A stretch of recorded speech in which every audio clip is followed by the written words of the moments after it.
में कब्जा पहले अंबानी किए हैं, सरकार उस पर बुलडोजर चलवा ना दे तो सरकार तो उसके गोदी में बैठी हुई। नीतीश कुमार का हाल है मुंह में राम बगल में छुरी।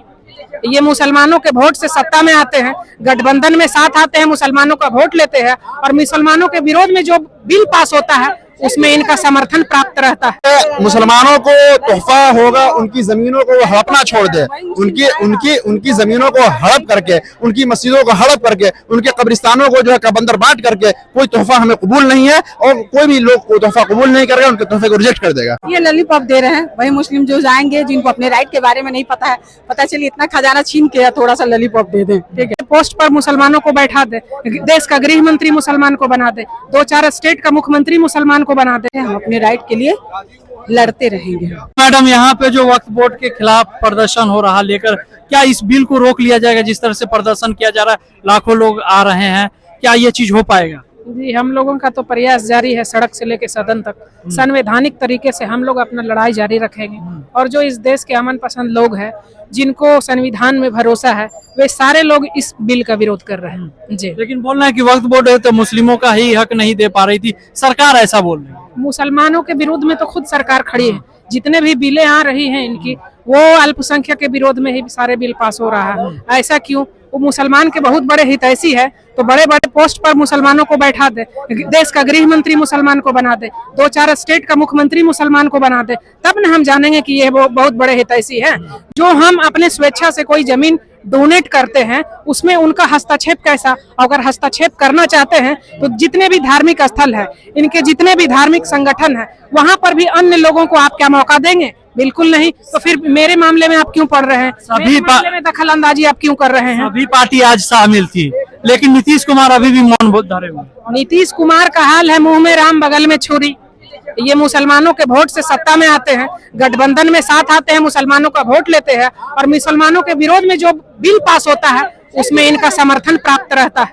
तो इससे क्या लग रहा है कि सरकार तो बोले कि महिलाओं को जोड़ा जाएगा इस बिल में? महिलाओं को जोड़ा जाएगा? महिला विरोधी तो खुद ये सरकार है, तो महिलाओं को आप पहले फैसला ना दीजिए, महिलाओं को किस बिल में आप जोड़िएगा? ये मेरे अधिकार का हनन आप कर रहे हैं। हमारे पास बहुत ज्यादा प्रॉपर्टी है, अपने स्वेच्छा से अगर हम दान करना चाहते हैं उस जमीन को, तो उसमें केंद्र सरकार का हस्तक्षेप कैसा? लेकिन सरकार बोले कि दान होती थी जमीन और कुछ बड़े लोग उस पर कब्जा कर लेते तो वो लोग रहने लगे। बड़े लोग में कब्जा पहले अंबानी किए हैं, सरकार उस पर बुलडोजर चलवा ना दे तो सरकार तो उसके गोदी में बैठी हुई। जी, तो क्या लग रहा है 25 इलेक्शन आने वाला, उस पर कहीं ना कहीं असर रहेगा?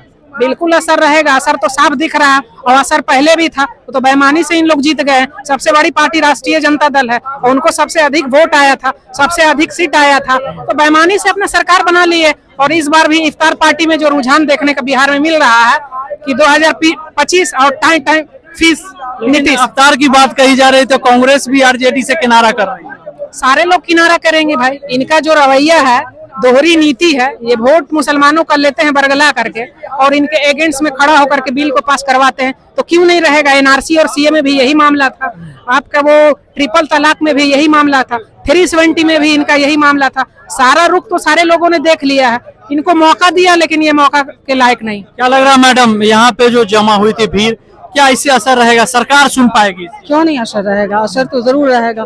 और गवर्नमेंट सुने या ना सुने, ये हमारी राइट है, हम अपने राइट के लिए लड़ते रहेंगे। लेकिन कहीं ना कहीं सर नीतीश कुमार अभी भी चुप है। नीतीश कुमार चुप है क्योंकि नीतीश कुमार तो एंटी पार्टी के साथ हैं, उन्हीं की गवर्नमेंट है, उन्हीं की सरकार ये रूल लेके आ रही है, नियम पारित कर रही है, तो जाहिर सी बात है तो चुप ही रहेंगे। हाँ भैया, क्या लग रहा है जो बिल के खिलाफ प्रदर्शन हो रहा था, क्या इस पे सरकार सुन पाएगी?